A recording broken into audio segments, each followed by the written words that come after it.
একটা বাবার মেয়ে সন্তান থেকে ছেলে সন্তানটা মনে হয় বেশি জরুরি, তাই না? কেন বলছি জানেন? কারণ যে বাবার মেয়ে সন্তান থাকে সে বাবার আজীবন কষ্ট করেই বাঁচতে হয়। বৃদ্ধ বয়সে দুমুঠো ভাত সংসার চালানোর জন্য তাকে ইনকাম করেই যেতে হয়। কারণ কি, তার একটা যে ছেলে সন্তান নাই। একটা ছেলের বাবা একটা দিন হলেও আশা করতে পারে ছেলে তাকে দেখবে, তার কষ্টের ভাগ কিছুটা হলেও নিবে। কিন্তু একটা মেয়ের বাপ মেয়েদের থেকে আশা করতেই পারে না। একটা মেয়ের বাবার সর্বোচ্চ আশা মেয়েকে ভালো করে পড়াশোনা করে মানুষের মতো মানুষ করে একটা ভালো ঘরে ভালো মানুষের হাতে তুলে দেওয়া। আবার দেখেন, ওই মেয়েটার বাবার যখন থাকবে না, সেই বটবৃক্ষটা যখন থাকবে না, তখন তার বাবার অস্তিত্ব মুছে যাওয়ার সাথে সাথে তার অস্তিত্বটাও মুছে যাবে আস্তে আস্তে।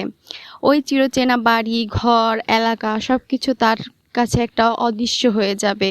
ওই মেয়েটা আর 10 বছরও সে মাটিতে সে এলাকায় পা ফেলতে চাবে না। কিন্তু যদি তার একটা ভাই থাকতো, তাহলে মাসে না হলেও বছরে 2বার ঠিকই আসতো। তখন মেয়েটার অস্তিত্ব টিকে থাকতো। তখন মেয়ের বাবার বাড়ি না থাকলেও ভাইয়ের বাড়িতে ঠিকই থাকতো। ভাই বলতো, ওই দেখো আমার বোন আসছে। ভাইয়ের সন্তানগুলো বলতো, ফুফু আসছে ফুফু আসছে, এই কথা বলে দৌড়ে রাস্তায় জড়িয়ে ধরতো। আল্লাহ, প্রতিটা মায়ের গর্ভে এক ছেলে মেয়ে দুটাই দিও, 2টা সন্তানই দরকার।